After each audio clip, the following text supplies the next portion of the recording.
Mei 31 mwaka 2026 majira ya saa 9:10 alasiri huko eneo la Maji Mazuri katika barabara ya Mbeya kuelekea Chunya, gari yenye namba za usajili namba T 134 DFB aina ya Mitsubishi basi la abiria la kampuni ya Masote likitokea Mbeya kuelekea Chunya, likiendeshwa na dereva ambaye anajulikana kwa jina la Nehemia Sanga mwenye umri wa miaka 50, mkazi wa Uyole, iliacha njia kupinduka na kusababisha vifo vya watu 4, wanaume 3 na mwanamke mmoja ambaye anakadiriwa kuwa na umri kati ya miaka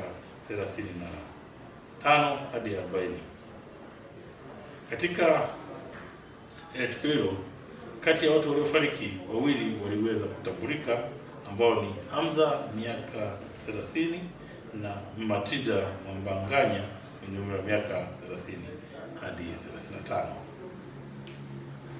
Aidha, katika hali hiyo au katika ajali hiyo, watu 29 ambao walikuwa ni abiria katika basi hilo waliweza kujeruhiwa kwa mchanganuo kuwa wanaume walikuwa 24 na wanawake ni 5.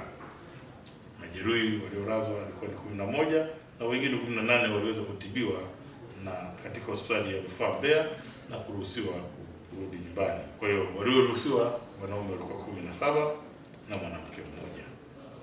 Chanzo cha ajali hiyo ni uzembe wa dereva wa gari namba T 134 DFB kushindwa kulimudu hilo gari katika eneo hilo la kona kali kisha kuacha njia na kupinduka.